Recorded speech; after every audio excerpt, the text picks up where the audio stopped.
All right, welcome back. Honorable Minister of Finance and Coordinating Minister of the Economy, Honorable Minister of National Planning, Tony Elumelu, distinguished members of the press. I think really today, to me personally, it's a great day that the President has launched this, Presidential Economic Coordinating Council, where the private sector and the public sector will actually work together to make sure that we better the lives of our people. You must have heard, even though I'm sorry I came in a bit late, I was addressing the press again outside. The Honorable Minister of Finance and Coordinating Minister of the Economy explained to you the kind of interventions that the government is going to make, I think almost 2 trillion. Apart from that, we are going to sit down and advise government. Well, the highlight here is that Nigeria's, according to Dangote, Nigeria's economy can be turned around in months. There's also this headline on by Lanre Lasisi of Channels TV. Dangote, Elumelu, Rewane on board as Tinubu inaugurates economy team. And President Bola Tinubu on Thursday inaugurated the Presidential Economic Coordination Council, PECC, tasked with strategizing a way out of the current economic situation in the country. The council has a mix of government officials, top private sector players, and consultants, including President of the Dangote Industry Limited, Mr. Aliko Dangote, Chairman of the United Bank of Africa, Tony Elumelu, Chief Executive Officer of the Financial Derivatives Company Limited, Bismarck Rewane. And also, the part of the headlines with respect to Dangote, I think he said his refinery is on track to release petrol into the market this July. I'm not sure. But anyway, I wanted you to speak to that with regards to Nigeria's economy. Is this hopeful? Do we I, trust I would them? I would be brief. Okay. Um, by dint of hard work, personal vision, people like Dangote, Elumelu, and Rewane, they've earned themselves a consistent place when it comes to being reckoned with in the affairs of Africa and indeed the Nigerian nation. But you also look at certain practices on the part of Dangote, the price gouging and arbitrary forcing of all kinds of financial regimes that hurt the average citizens or Nigerians. And now is on board as part of it's almost like what I said about politicians. They will create problem and then they pretend to be part of the solution. I don't know. I can relate better with somebody like Mr. Tony Elumelu with his foundation, over $100 million in the last 20 something years, empowering and creating a huge block of African young entrepreneurs, at least going to almost 1.5 million all over the continent, not just in Nigeria. Such a person, I know, may be able to offer positive solution. I'm not discountenancing Mr. Aliko Dangote, just that he's told us stories in the past, and from that event too, you remember what he has said about the present economic policies, which he said could hurt the opportunity of generating employment for Nigerians. Very honest views. But you match that with the way it's been given a free pass over many of us average Nigerians, whether in terms of access to foreign exchange, super dollar, how loans have been guaranteed for him as if it's not just a citizen like you and I in Nigeria. So When they say things like this, I do not know. I'm almost tempted to conclude that yes, they have. I mean, their convergence was an indirect way of mocking the poor folks, the average citizens of Nigeria. That said, what do I expect Tinubu to do now? He should go back there. They said he is an accountant. They said, What do you mean they okay, said? that's what they claim. That's what they claim. All But right. in macro terms, when it comes to the real economic, pragmatic steps that should have turned things around, are you seeing that proof anywhere?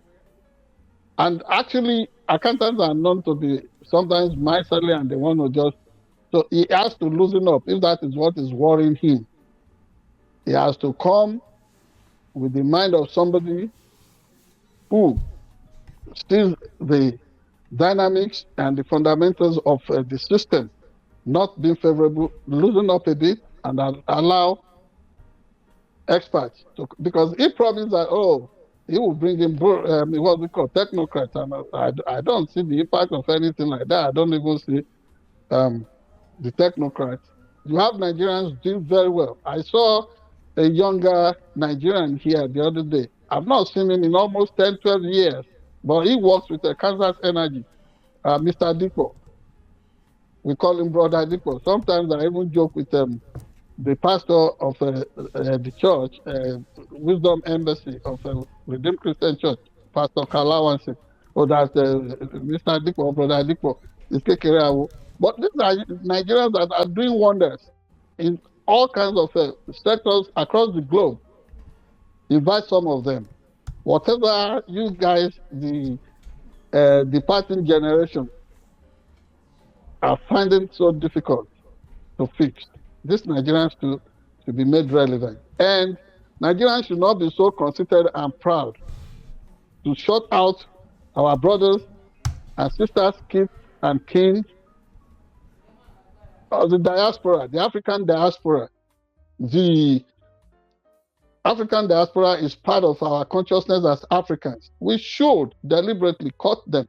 We should continue, we should deliberately encourage them to be part of the solution to the solutions to the problem of the nation without being, without selling them our contagious seed of corruption and fraud. You know, I just want genuine commitment to solving the problems of Nigeria and Africa. That's what I'm saying. Yes, kudos that they have Dangote, Elumelu, and Rewane on board. And by the way, too many titles at times. Oh, Honorable Minister of Finance and Clinical Economy. I don't know what that is about. They are always repeating such routes, and they are so boring. Yes, they are so boring. You know, big names that would overwhelm and kill a dog. You don't need all that. Don't they see the simplicity of the people who shape the world? Look at the Prime Minister of United Kingdom. Look at the President of America. You don't call Your Excellency 20,000 times.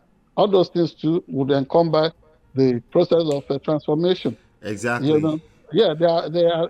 You know, words of mouth can obstruct too, and that is what exactly. I mean, that exactly is what all these big titles and protocols. That is what they are doing. Remove them and let us see the substance of governance, and then we can give you kudos, and then we can award you pass mark. As to whether Dangote refinery will come on board, because we have had such promises and shifts in date, that it is his personal deal.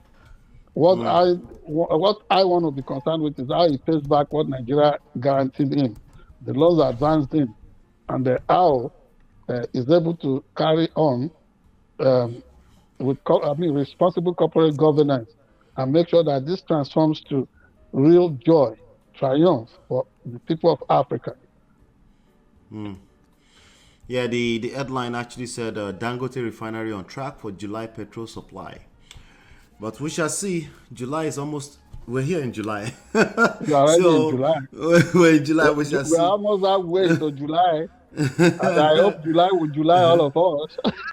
But my And view, my by the way, view, yeah, by the way, you wanted to say something. Let me allow you to start. my view is that Nigeria, that's Nigerian culture. Nigerian culture, they create a committee that will monitor the committee, that will look No, they after don't the have committee. they don't have committees, monitoring committees. If they do, so many heads will be rolling by now. And each of the committee we have long names with Mm. abbreviations, Oh and, yeah. uh, But and then it's just like you said, it creates even additional for example, bottlenecks. let me give you I mean a news that broke earlier. Um, during the COVID pandemic, the IMF gave a grant of about $3.4 billion to Nigeria to work on vaccines, and because Nigeria did something exceptional by way of science and medicine, they were able to discover that putting COVID patients on what do you call that, life supportive, that thing they were giving to them, Yeah, I forgot. the I forgot cylinder thing or whatever. something Rito, something like that. I forgot. Yes, Yeah. whatever. Yeah, I've forgotten the scientific name. Our audience should pardon me. It's not that I'm suffering Joe Biden's brain freeze. So don't come and accuse me of OJJ stuff. It's just, yeah, ventilator. Yeah, they call it ventilator. Is it ventilator? Okay, Yeah, okay, ventilator. okay. So this is the Nigerian scientists and the medical doctors were able to find out that that thing was actually complicating the situation for for victims. So because of that, the international community was encouraged that Nigeria could do wonders medically. So they gave them, IMF gave that $3.4 billion for further research efforts and what have you, That's free money. development, development of uh, COVID vaccine. You know what Nigerians did? I don't think they even committed that money to um, researching into anything or finding any vaccine. But what we found out is that 10 solid billion naira out of that ended up in the coffers of one of the ministries. I mean, that is the office of is it Accountant General or whatever, and another 100 million naira in the purse of one individual, a private individual for that matter. Because it's free money. Why? What? How is it free? It's not If supposed it's to be free, free. I'm yeah. just saying to them. If it's free of charge, is it free of cost? It's not. These are two different things. It was meant Yeah. to fight something. At the end of the day, this money is so now it's been determined that people should be investigated, questions asked, people held accountable. Because what you find there was an actual situation of theft. I think the ICPC, the Independent Corrupt Crime and whatever in Nigeria Commission should be praised for their effort in uncovering this kind of evil. But what we're saying is that because of the attitude of our folks concerning corruption and fraud, do you know how many Nigerians must have died unavoidably or avoidably? Questions to be asked. That is why it is germane to make sure that whatever this government in Nigeria is doing, they are committed, because everything that we're talking about happened under the watch of the party that is in government in Nigeria, the APC. So they may talk of change of guard from Buhari to Tinubu, but it's the same political party. And if they are not ready for the serious business of governance, I beg, can they just All right. yeah, they can fall by the wayside and let people that are really serious, like you and I, take charge. But I'm always saying that. I mean, my standard may be too tough, and I do not. I do not overrate myself in what I can do. Each time No, but we're gonna keep our foot on their neck. They need to do better. That's all. This is what we must continue to do. We must Yeah. continue. And by the way, we must give a shout out to Sarah, the socio-economic rights, what's it called in Nigeria? They continue to ask questions and they take government to court and they secure judgments using freedom of information to find out all those billions that were said to have been distributed, 5,000 cash transfer under the watch of a minister of humanitarian stuff. When they're talking of humanitarian, they don't come to people that are legally or that are blind like you and like me. They will look for able-bodied people to man those ministries. People who do not even know what disabled people like us suffer. And they pretend to be working for the good of the country and the people. Yet they are self-serving. What a shame. That is Nigeria for you. You put a round peg in a square hole and you think it will perfectly fit. It will not. All right, everybody. Thank you so much for another one in the bag. Do us a favor. Please hit the like button, share, subscribe, turn up your notifications so you're notified whenever we go live, like live taping like this, or when we drop videos. Help us share. Thank you so much. It's been another good one. Hopefully you've been enlightened and educated. We'll see you on the next one. Take care. Bye-bye.